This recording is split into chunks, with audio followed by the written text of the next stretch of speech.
Assalamualaikum warahmatullahi wabarakatuh.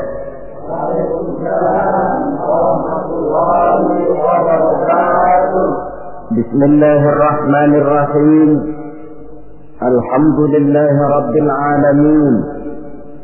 Wassalatu wassalamu ala asrafil anbiya'i wal mursalin wa ala alihi wa ashabihi al-mujahidin at-tahirin. Amma ba'du. Saudara-saudara kaum muslimin rahimakumullah. Pada pertemuan kali ini kita akan membicarakan sebuah hadis di mana baginda Nabi besar Muhammad sallallahu alaihi wasallam bersabda, "Qawamud dunya bi arba'ati asya." Dunia akan menjadi kuat, dunia akan menjadi tegak dan jaya kalau ditunjang oleh 4 perkara. Jadi kalau desa yang kita diami ini ingin menjadi desa yang kuat, jikalau kota yang kita tinggali ini ingin menjadi kota yang kuat, bahkan jikalau negara yang kita cintai ini ingin menjadi negara yang kuat, maka di dalamnya harus ada 4 perkara. 4 pilar-pilar utama yang menunjang tegak dan jayanya suatu negara. Yang pertama, bi'ilmil ulama. Dunia akan menjadi tegak dan jaya kalau ditunjang oleh ilmunya para ulama. Diakui atau tidak, kita berhutang jasa kepada para ulama. Kita belum pernah bertemu dengan baginda Rasul, belum pula mendengar beliau membacakan wahyu. Kalau sekarang sedikit-sedikit kita kenal agama, mengerti halal dan haram, pandai memilah dan memilih antara yang hak dengan yang batil, tahu mana yang pantas dan mana pula yang tercela, kenal Allah adalah Tuhan kita, itu termasuk jasa dan perjuangannya para ulama. Yang dengan penuh ketekunan dan keikhlasan, dari surau ke surau, dari masjid ke masjid, dari desa yang satu ke desa yang lain di daerah-daerah terpencil, naik bukit turun lembah, kehujanan dan kepanasan, tidak digaji, tidak pula mendapat beras, ikhlas karena panggilan jiwa, seluruhnya tidak lain karena tanggung jawab kepada umat. Maka ulama adalah penerus risalah. Lebih dari sekedar penerus risalah, ulama adalah pewaris para nabi. Bersabda Rasulullah sallallahu alaihi wasallam, "Al-ulama'u mafadihul ardi wa khulafa'ul anbiya'i wa warasatul anbiya." Riwayat Ibnu Adi dari Imam Ali karramallahu wajhah. Artinya, para ulama adalah lampu yang menerangi bumi ini. Para ulama adalah pengganti para nabi-nabi. Para ulama adalah warisanku dan para ulama adalah warisan para nabi-nabi. Saudara-saudara sekalian rahimakumullah. Alangkah tingginya martabat ini. Alangkah luhur dan mulianya jabatan ini. Para ulama adalah pewaris para nabi. Tetapi jabatan yang tinggi, mulia dan luhur ini bukanlah satu jabatan yang tanpa resiko. Karena kalau ulama adalah pewaris para nabi, kita tahu dari sejarah kehidupan para nabi-nabi terdahulu, tidak ada seorang nabi pun yang perjalanannya dalam mengembangkan risalah lurus dan bertabur bunga di kanan kirinya. Mereka menghadapi berbagai macam rintangan, halangan, fitnahan dan sebagainya dalam rangka menegakkan risalah. Maka kalau ulama adalah pewaris para nabi-nabi, mereka juga harus berani dan bisa mewarisi sifat yang dipunyai oleh para nabi-nabi terdahulu dalam mengemban misi risalahnya. Kita tahu dari sejarah misalnya Nabi Zakaria dibunuh oleh karena tidak mau menghalalkan perkara yang telah diharamkan oleh Allah Subhanahu wa taala ketika dipaksakan oleh rajanya. Nabi Ayub alaihi salam dikucilkan oleh umatnya karena dianggap mengidap penyakit menular. Nabi Yusuf alaihi salam 9 tahun mendekam di dalam penjara karena tidak mau mengikuti bujuk rayu istri seorang pejabat tinggi. Nabi Ibrahim alaihi salam dibakar di tengah kobaran api yang menggunung karena tegak melaksanakan tugas risalahnya. Dan masih banyak lagi kisah-kisah para nabi yang lain yang merupakan cerminan betapa berat tugas mengemban risalah ini. Kalau para ulama adalah ahli waris Nabi, mereka harus berani korban nyawa seperti halnya Nabi Zakaria. Mereka harus siap dikucilkan oleh umatnya seperti halnya Nabi Ayub. Mereka harus siap mendekam dalam penjara seperti Nabi Yusuf. Dan kalau perlu, mereka harus siap dibakar untuk tegaknya suatu risalah seperti halnya Nabi Allah Ibrahim alaihi salam. Jangan cuma sekedar bangga dengan gelar pewaris para nabi, tetapi akhlak dan perjuangan, tuntunan dan perbuatan malah bertentangan dengan apa yang dicontohkan oleh para nabi. Ini namanya ahli waris gadungan. Atau cuma sekedar ngaku saja sebagai ahli waris, tetapi sama sekali tidak menjaga apa yang telah diwariskan oleh para anbiya tadi. Saudara-saudara kaum muslimin rahimakumullah, pindah dari contoh dari kehidupan para nabi, kita bisa juga mengambil contoh dari kehidupan para ulama-ulama terdahulu. Beberapa yang bisa kita angkat ke permukaan, misalnya sejarah kehidupan dari ulama yang saleh dan zuhud, Sa'id bin Zubair. Ketika ia ditangkap oleh Hajjaj bin Yusuf dan menjadi gubernur di Irak ketika itu, Sa'id bin Zubair ini dituduh sebagai orang yang anti kepada dinasti Umayyah. Maka dia pun disidang oleh Raja Gubernur Hajjaj bin Yusuf ini. Sa'id bin Zubair sebagai ulama yang teguh pendirian ditanya oleh Hajjaj bin Yusuf, namamu siapa? Sa'id bin Zubair.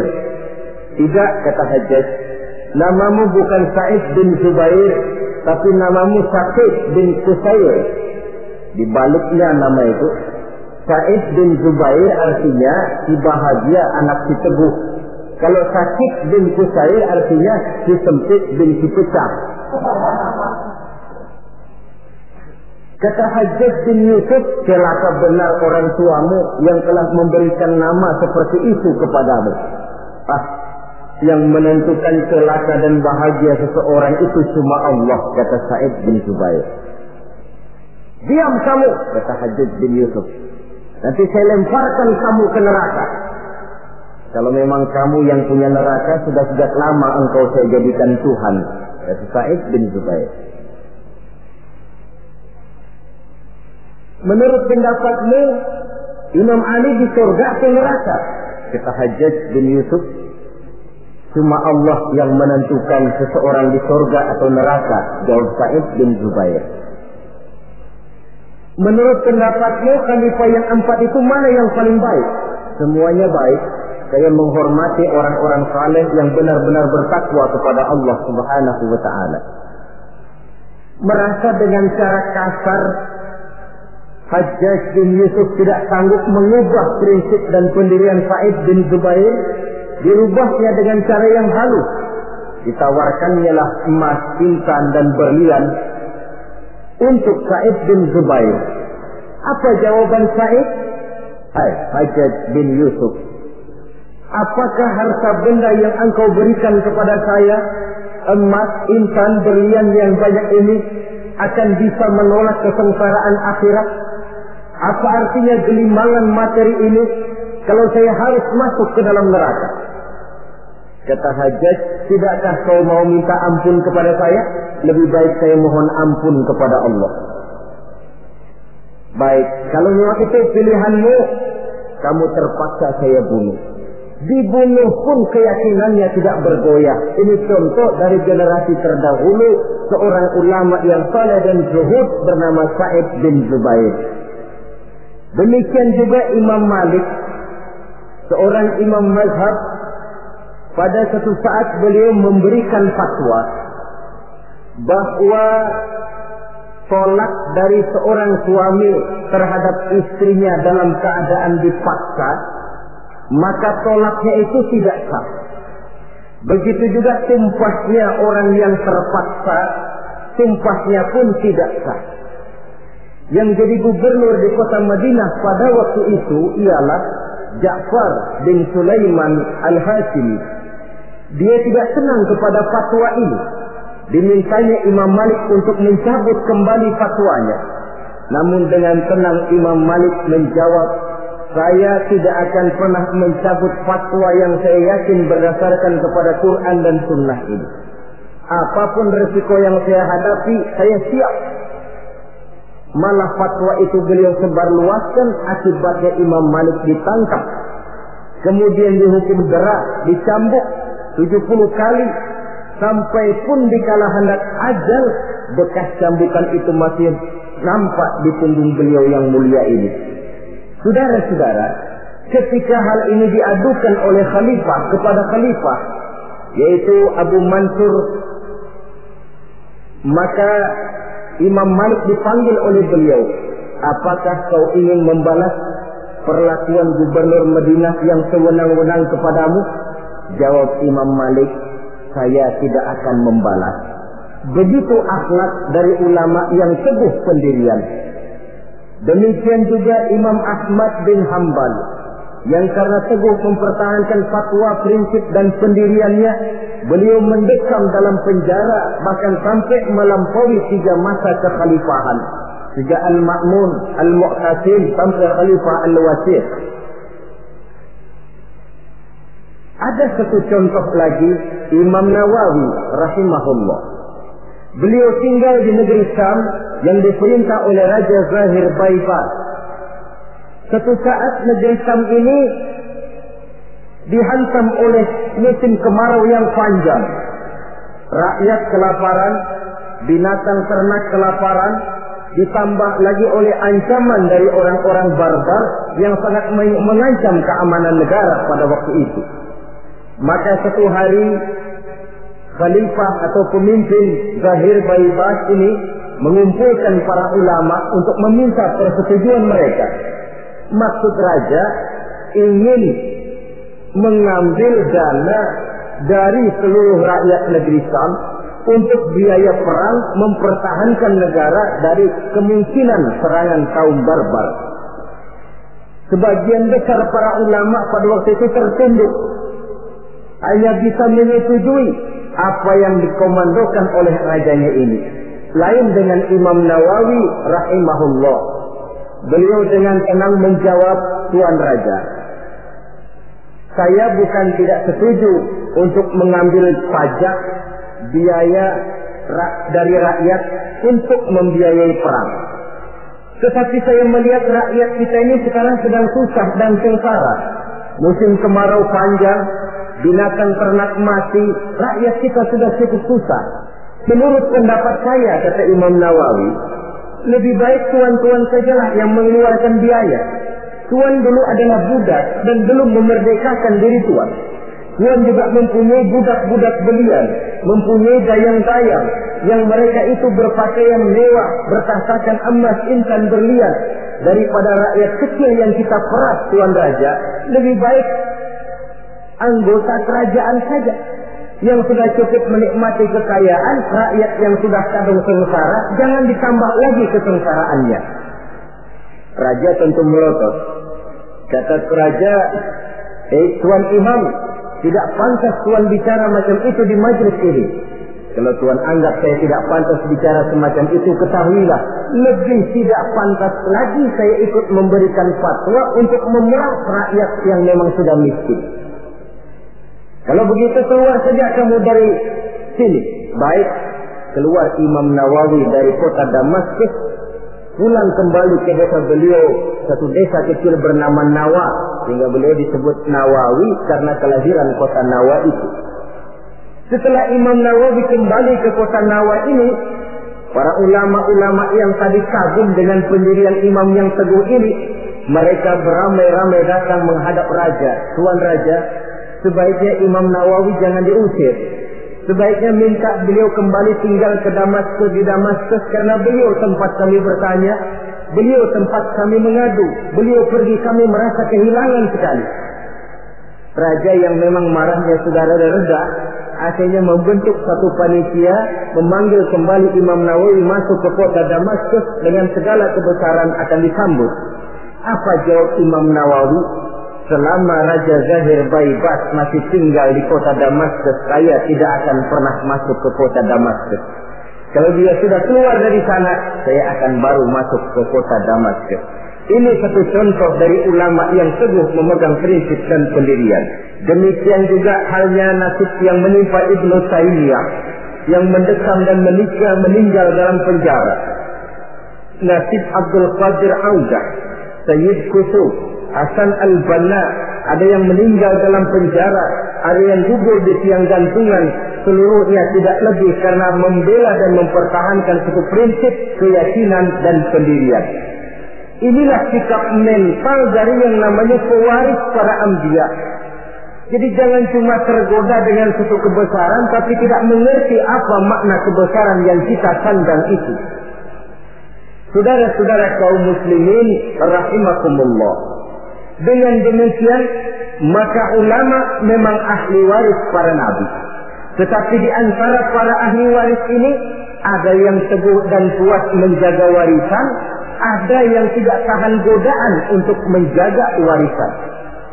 Rasul wafat seolah-olah beliau berkata, "Hai para ulama, aku meninggalkan kamu semua. Aku tidak tinggalkan emas dan berlian. Aku tidak tinggalkan kebun dan pabrik.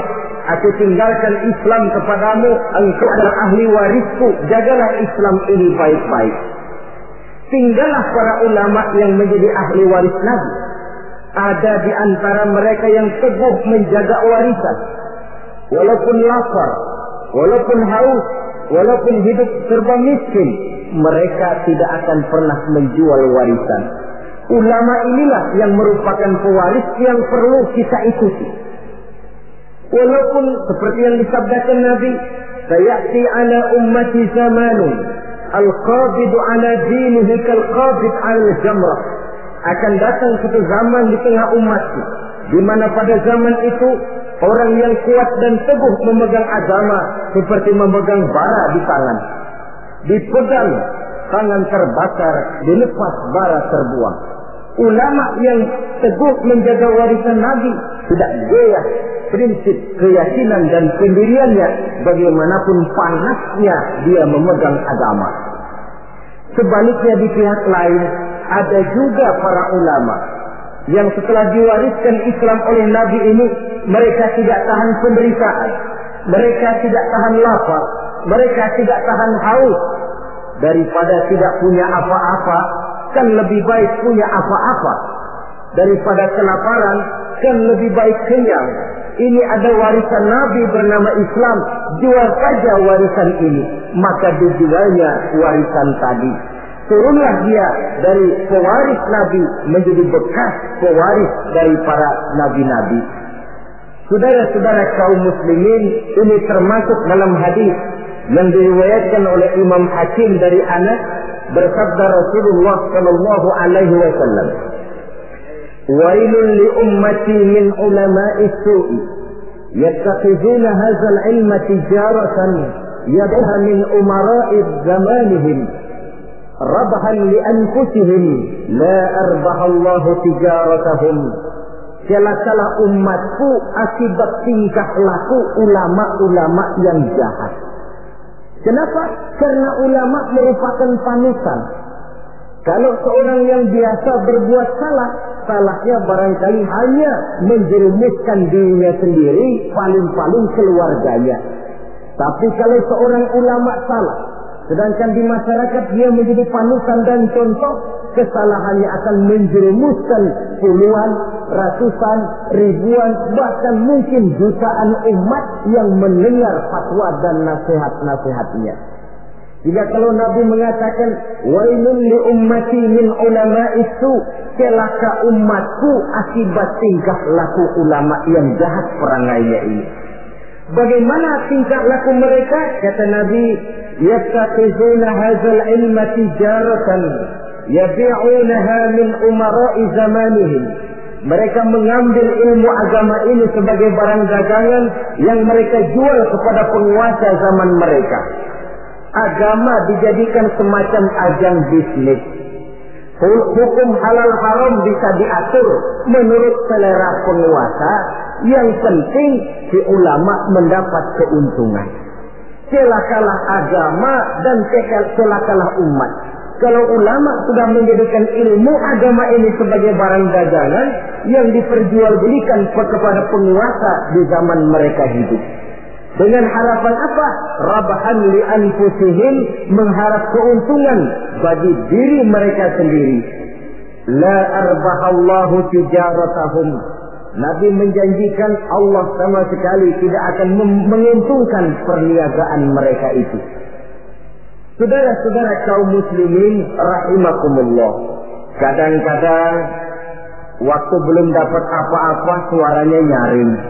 Ustaz, ini hukumnya apa? Waktu belum dapat apa-apa, tapi sedikit dapat duit mulai ditelok suaranya. Yang tadinya bilang nyata-nyata haram, sekarang halal.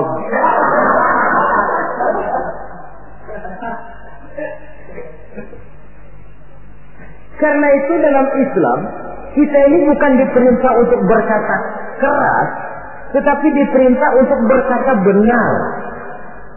Qaulan sadida ay qaulan haqqa. Apa bedanya keras dengan benar? Keras belum tentu benar. Tapi untuk menyampaikan kebenaran, kadang-kadang memang perlu sedikit keras.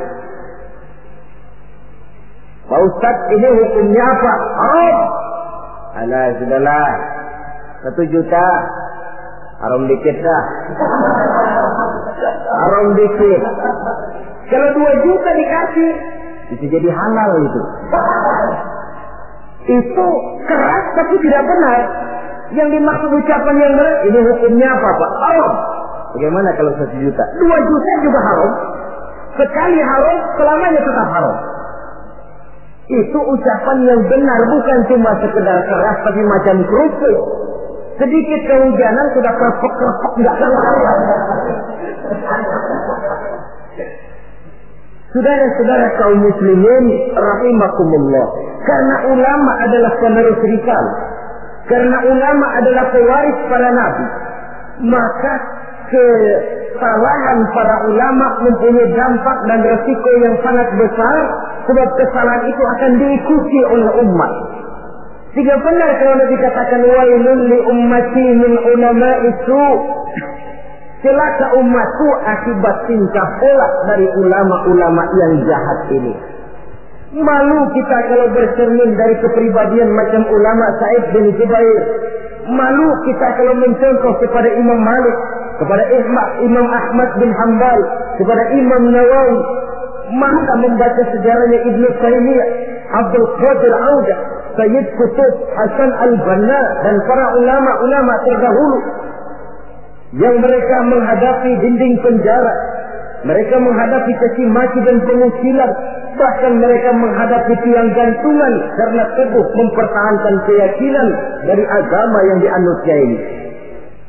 Maka kepada adik-adik saya para santri di pondok-pondok pesantren, kepada sahabat-sahabat yang tengah menekuni dan mendalami agama, yang pada waktunya akan menerima estafet meneruskan perjuangan para ulama, siapkan mental bahwa menjadi pewaris para nabi artinya menjadi manusia yang satu saat siap untuk susah, siap untuk melarat, siap berhadapan dengan caci maki umat, siap untuk dikucilkan, siap mendekap di dalam penjara, bahkan siap menghadapi tiang gantungan. Tidak ada hidup yang lebih indah selain karena hidup untuk satu keyakinan. Tidak ada perjuangan yang lebih indah selain perjuangan untuk membela dan mempertahankan satu keyakinan. Dan tidak ada mati yang lebih indah selain mati untuk satu keyakinan. Saudara-saudara kaum muslimin rahimakumullah, saya kembali kepada pokok persoalan. Sebagai pewaris para nabi, memang ini merupakan satu kehormatan yang mulia dan terpuji, tapi bukannya tanpa resiko. Jadilah para pewaris yang teguh memegang warisan, dan jangan menjadi ahli waris yang karena berbagai godaan lalu menjual warisan tadi, sehingga kita termasuk bukan lagi sebagai ahli waris, tetapi sudah bekas dari ahli waris. Pantas kalau Al-Imam Al-Ghazali rahimahullah di dalam Ihya-nya beliau menjelaskan bahwa pada dasarnya ulama itu dua macam. Pertama, oleh beliau dinamakan ulama akhirat. Yang ciri-cirinya, pertama, mereka itu mengajak manusia ila tauhid, mengajak manusia dari kemusyrikan kepada tauhid, dari ketergantungan kepada benda menjadi orang yang hanya bergantung kepada Allah.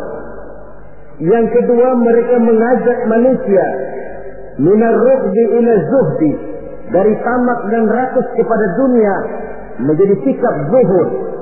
Yang ketiga, mereka mengajak manusia minar riya ila ikhlas, dari penyakit riya kepada sifat terpuji yang bernama ikhlas.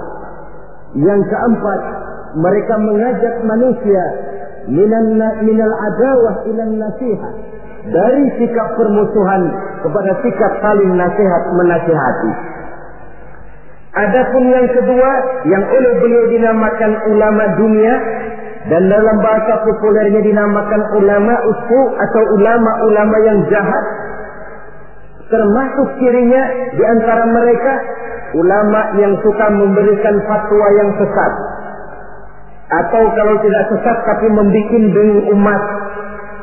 Hukum yang sudah jelas dibikin remeng-remeng, samar-samar sehingga umat lalu menjadi kebingungan. Atau ulama yang suka menyebarkan fitnah, jual muka, jilat sana, jilat sini untuk mendapatkan kedudukan. Kemudian juga termasuk penjilat dan bermoral rendah, selalu kasak kusuk mengejar kedudukan, kalau perlu menggunting dalam lipatan, menjegal kawan seiring, tidak jadi soal asal dia bisa naik ke atas. Karena itu, sungguh pun kita diperintahkan untuk mengikuti ulama.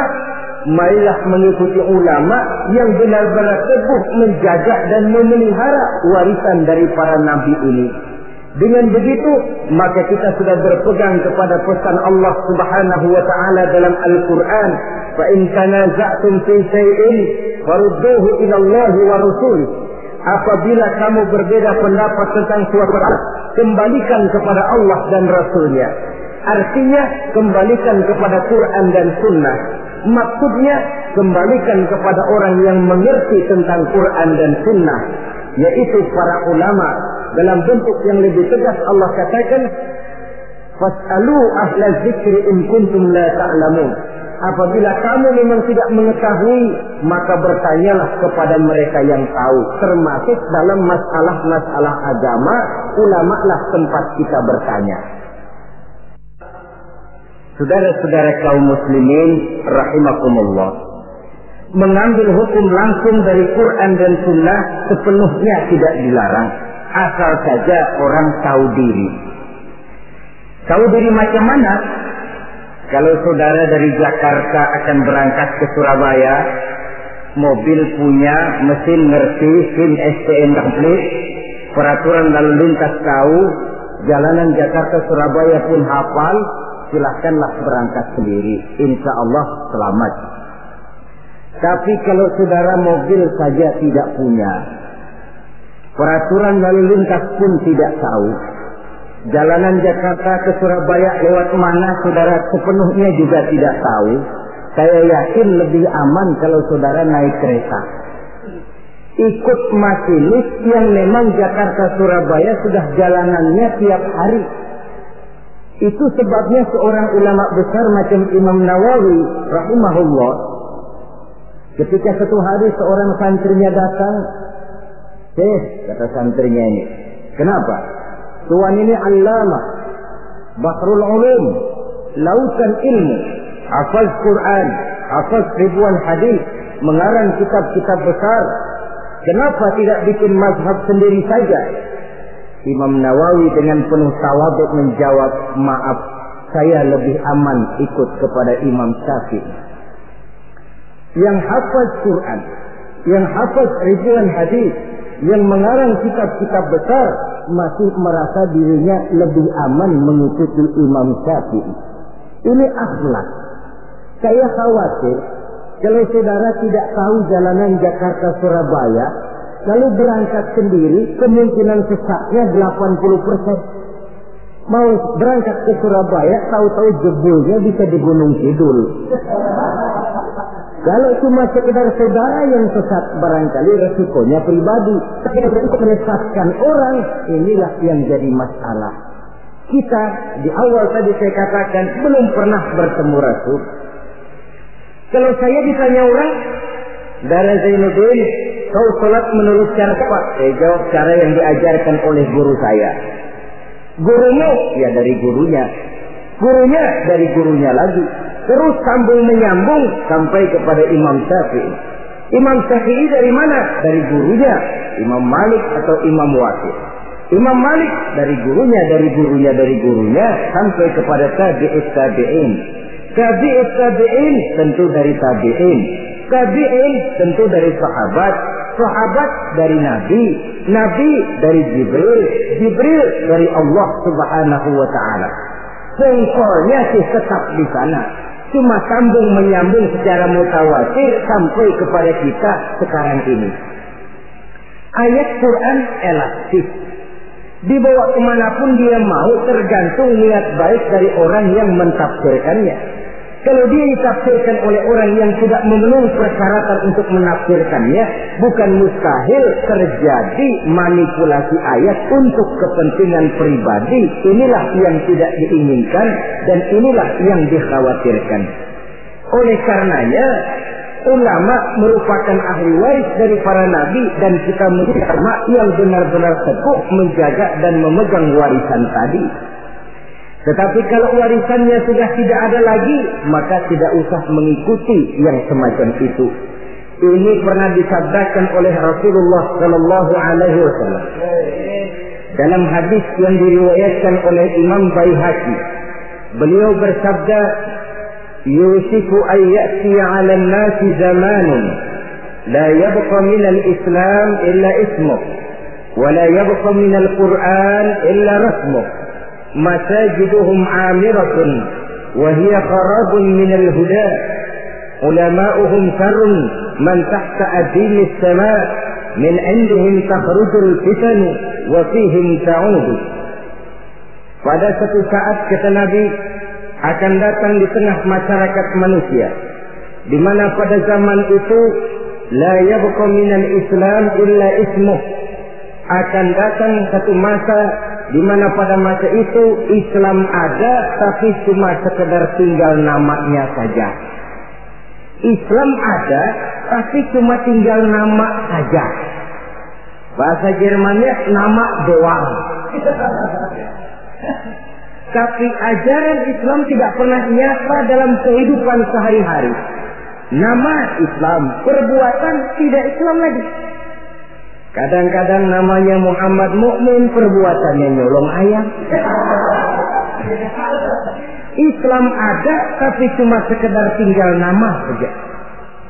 Wala yabqa minal Qur'an illa rasmuh.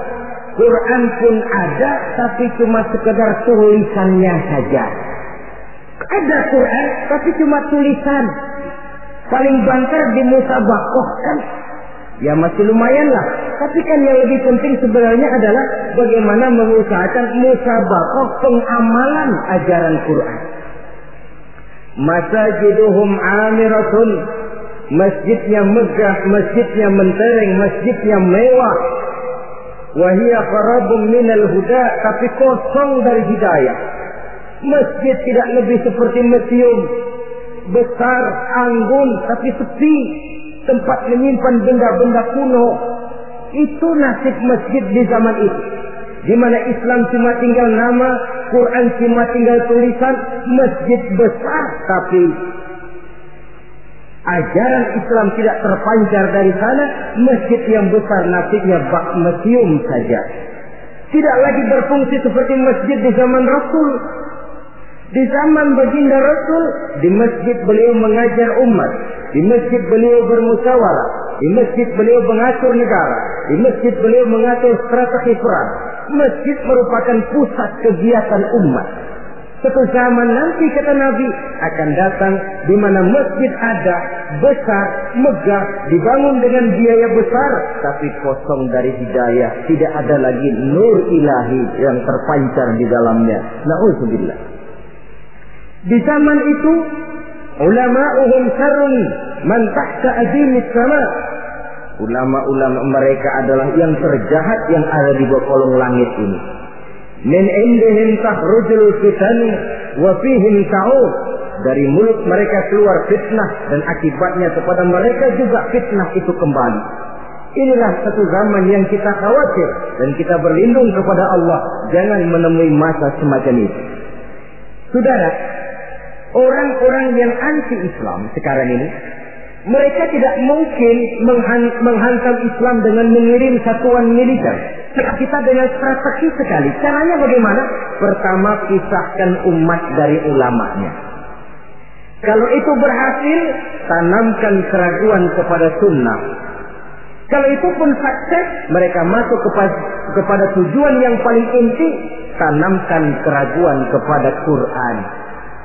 Disadari atau tidak, diakui atau tidak, tiga sistematik ini secara bertahap mulai diterapkan orang di tengah kehidupan kita. Mau hancurkan Islam, pertama, pisahkan umat dari ulama.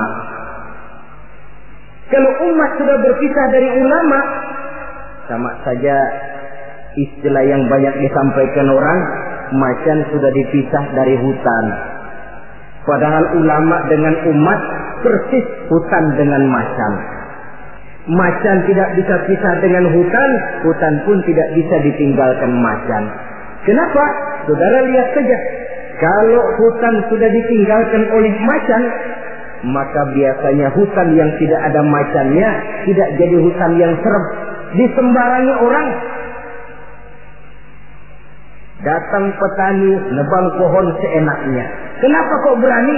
Hutannya nggak ada macannya. Datang kambing buang najis seenaknya. Kok berani? Hutannya nggak ada macannya. Datang badak nyeruduk seenaknya. Kok berani? Hutan tidak ada macannya. Maka satu desa, satu kampung, satu kota, kalau tidak ada ulamanya, biasanya disembarangi orang. Apa saja mudah masuk ke desa, ke kota, ke kampung yang tidak ada ulama dan tidak ada pengajian di sana. Datang ingkar sunnah masuk. Datang Islam jamaah masuk. Datang Islam sejati masuk. Datang pikiran yang merusak Islam pun masuk. Kenapa? Hutan tidak ada macannya, disembarangi orang. Sebaliknya pun, macan juga kalau sudah tidak tinggal di dalam hutan, biasanya akan jadi tontonan. Macan yang tidak tinggal di hutan, hilang seremnya. Orang nggak takut. Coba lihat di kebun binatang atau di taman safari. Itulah nasib macan yang sudah keluar dari hutan. Jadi tontonan orang. Bahkan anak kecil berani lihat dari dekat, nunjuk lagi. Macan lucu ya. Lucu katanya. Ya Allah. Jadi macan kalau sudah meninggalkan hutan, macan lucu. Ini ulama, kiai kalau sudah meninggalkan jamaahnya, meninggalkan pesantren, meninggalkan masjid, meninggalkan umat, kiai lucu. Maka macan harus jaga hutan. Tapi hutan pun harus tahu apa kebutuhan macan. Jangan cuma macan saja disuruh jaga hutan, tapi hutannya pelit, tidak mau memberi makan kepada macan. Loyo macannya. Kita cuma mengharap ulama berjuang habis-habisan. Tapi kita sebagai umat ini kadang-kadang cuma memerlukan ulama di waktu dia sehat. Sakitnya kita tidak mau tahu.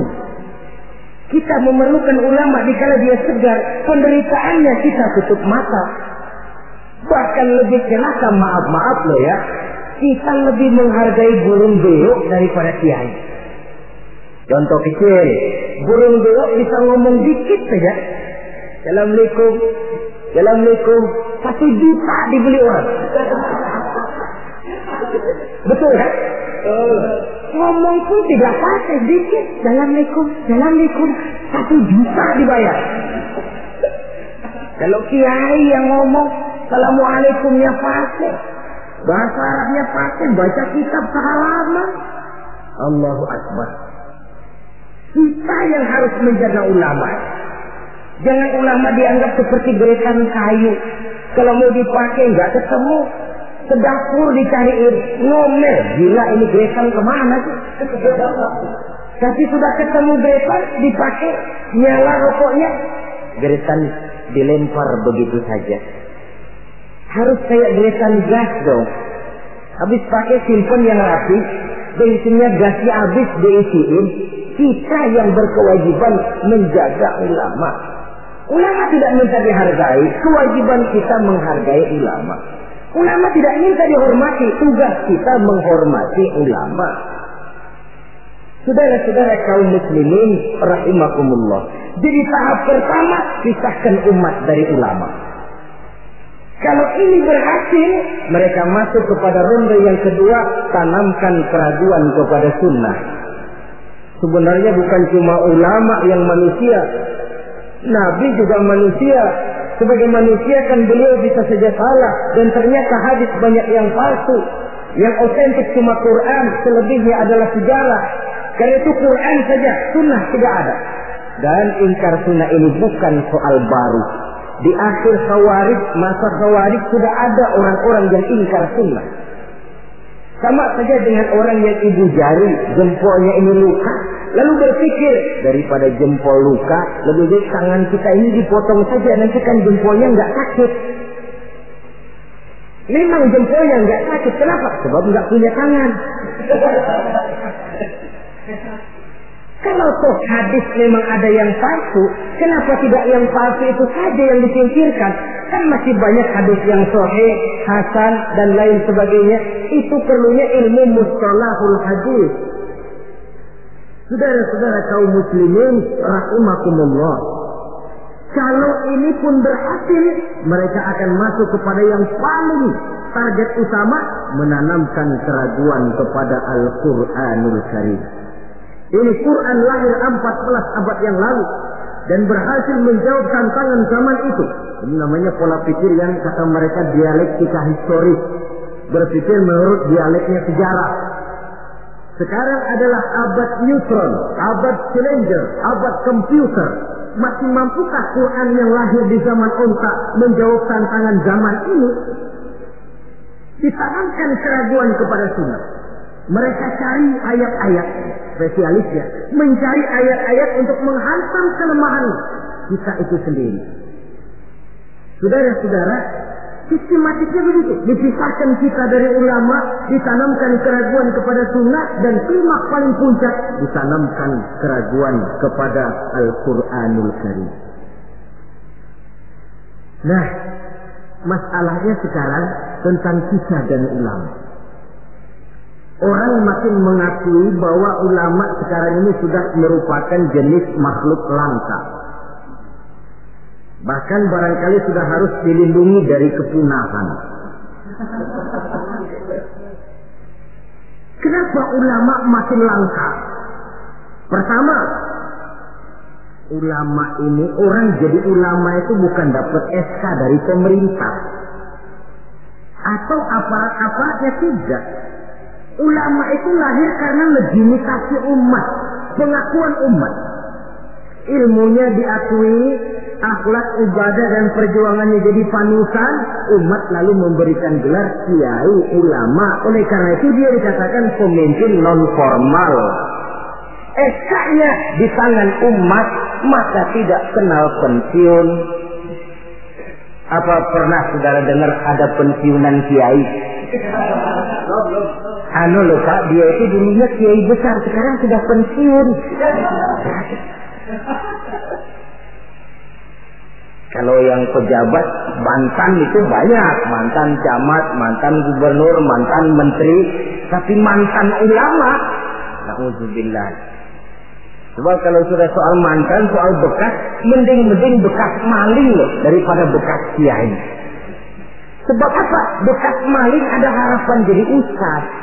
Tapi bekas kiai, jangan-jangan maling itu. SK-nya di tangan umat. Karena itu akar seorang ulama, akar seorang kiai ke bawah, bukan ke atas. Kalau kerjanya cuma menjilat ke atas, ke bawah dilupakan, satu-satu dia tidak akan terpakai. Yang celaka, di atas tidak bergantung, ke bawah tidak berakar. Loyalitas seorang ulama, titik berat perjuangan ulama, ke umat, bukan ke atas. Kalau ke atas targetnya, dia bisa pensiun. Kalau pensiun datang, sedangkan umat sudah kadang mencorengnya, itu namanya ke atas tidak bergantung, ke bawah tidak berakar. Jadilah si ulama eceng gondok. Tahu eceng gondok? Tanaman yang tidak, ya walaupun ada akarnya tapi nyambang. Kemana dia mengalir? Kemana dia bergerak? Ya kemana air mengalir. Air ngalor, air ngidul. Tidak punya satu prinsip yang teguh. Kemana air bergerak, ke sana dia pergi. Itulah sebabnya sulit sekali langkah ulama itu, karena seleksi umat, seleksi sosial ini ketat. Saudara hadirin yang saya hormati, jadi penyebab kelangkaan yang pertama karena ulama itu melalui seleksi sosial. Legitimasinya di tangan umat, SK-nya umat. Maka ulama saya katakan tadi tidak pernah kenal pensiun dan tidak terikat PGPN, peraturan gaji pegawai negeri. Ulama itu terikat oleh PGPT, peraturan gaji pegawai Tuhan. Jam kantornya 24 jam. Kapan umat perlukan, dia mesti berangkat. Di sisi lain, ulama memang seperti benda keramik. Makin tua, makin antik, makin dikejar orang, makin mahal harganya. Tuh, barang-barang keramik peninggalan dinasti Ming. Itu kan ratusan tahun yang lalu. Makin tua, makin dikejar dan diburu orang, makin mahal harganya. Saudara-saudara kaum muslimin rahimakumullah. Yang kedua memang kurangnya minat orang untuk belajar agama. Pendidikan agama di mata umat Islam anak tiri. Orang tua muslim tidak bangga memasukkan anaknya ke madrasah, ke pondok-pondok pesantren atau ke sekolah-sekolah yang bernafaskan agama. Nasib madrasah, pesantren, anak tiri. Kadang-kadang yang lebih parah, pesantren dianggap penampungan anak nakal. Kalau anaknya udah sangar, tukang berantem, sudah kirim ke pondok saja kali jadi baik. Kirim ke pondok. Kayaknya pondok cuma penampungan anak-anak nakal saja. Ada kesan menganaktirikan, tidak bangga anak masuk madrasah. Latar belakangnya apa? Latar belakangnya karena pemikiran perut. Sekolah sama dengan ijazah, ijazah sama dengan lapangan kerja. Kalau tidak jadi pegawai negeri, mati. Pola pemikiran perut. Timbul masalah. Kalau anak masuk pesantren, apa nanti bisa masuk kerja di Pertamina? Apa kalau masuk sanawiyah nanti bisa diterima di Departemen Keuangan? Pola pemikiran perut. Kadang-kadang orang tua muslim itu masukkan anak ke madrasah biasanya alternatif terakhir. Kalau sekolah umum di sana sudah tidak terima, sekolah sana penuh, sekolah sini tutup, baru ke madrasah. Itu pun nggak bangga. Ditanya temannya, anaknya sekolah di mana Pak? Anak saya mah daripada nggak sekolah. Coba lihat, daripada nggak sekolah katanya. Habis dimasukin kemana? Saya masukin ke madrasah.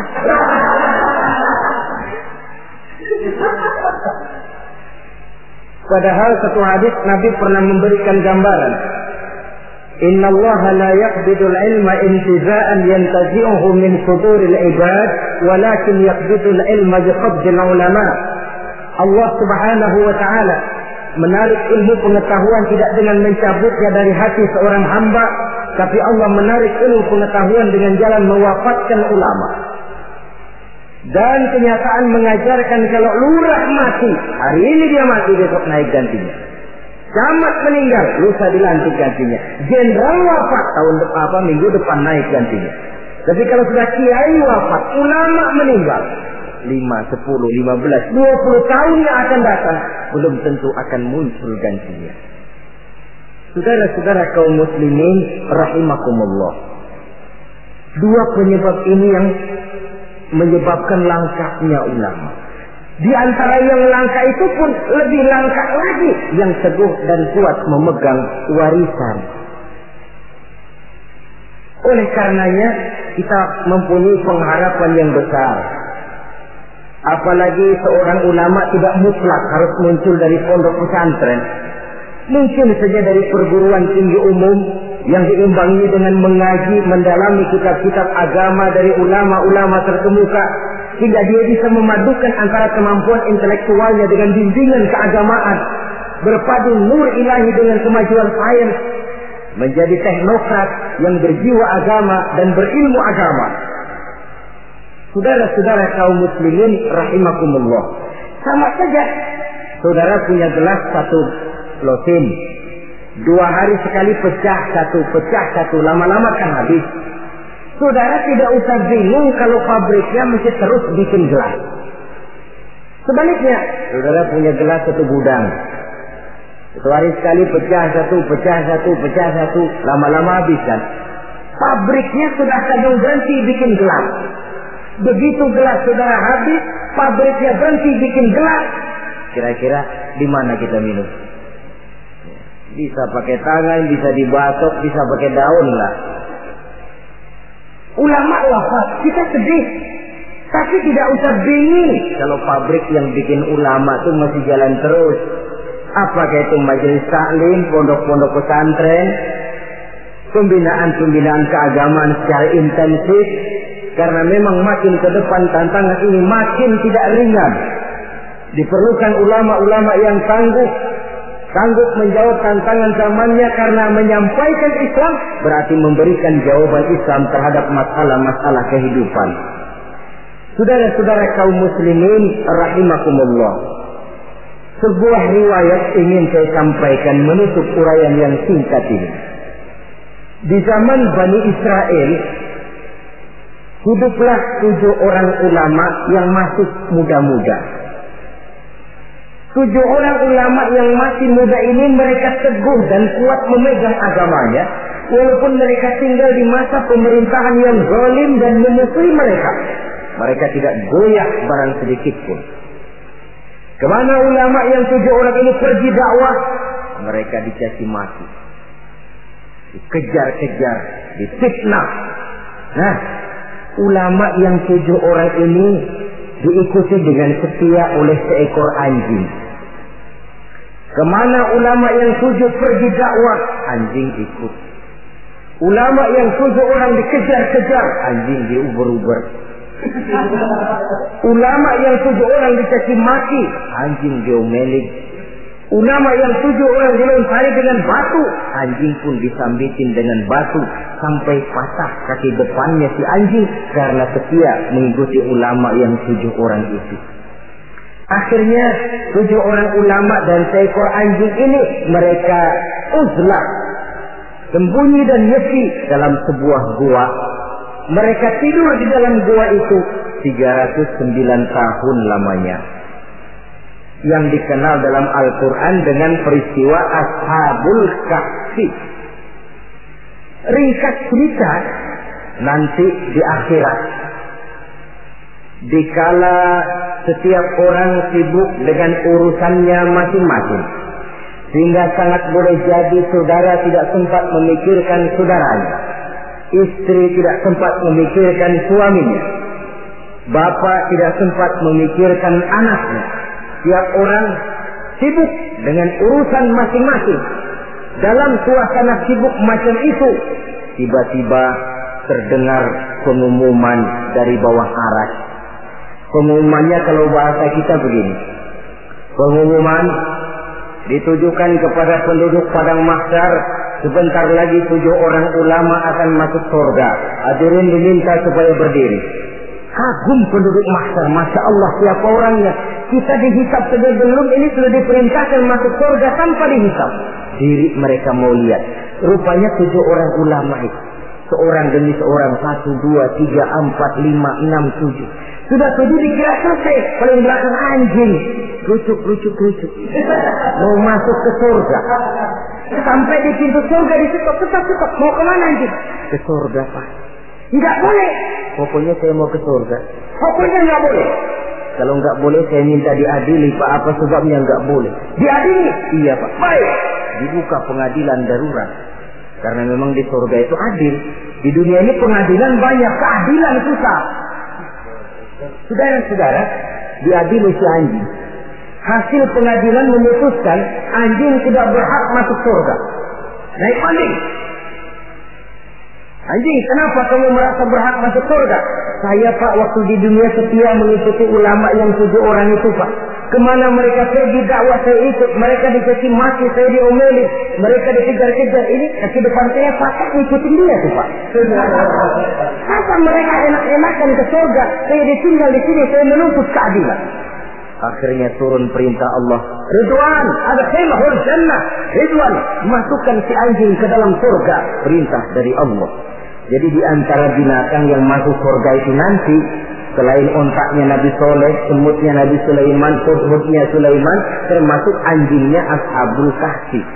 Logikanya, kalau anjing saja setia ikut ulama bisa sampai ke surga, dia masa iya manusia ikut ulama tidak masuk surga, oke. Asal ikutnya betul-betul ikut, yang diikuti betul-betul ulama. Kalau ikutnya ikut-ikutan, yang diikuti pun ulama-ulamaan, saya takut nanti dapat surga-surgaan. Saudara-saudara kaum muslimin rahimakumullah, itulah sebabnya di tengah keawaman kita ini yang pengetahuan yang serba terbatas, kita perlu mengikuti ulama yang benar-benar pewaris para anbiya. Inilah saja, insya Allah pada pertemuan berikutnya akan kita bicarakan pilar yang kedua. Terima kasih atas perhatian. Mohon maaf atas segala kekurangan. Wassalamualaikum warahmatullahi wabarakatuh. Waalaikumsalam warahmatullahi wabarakatuh.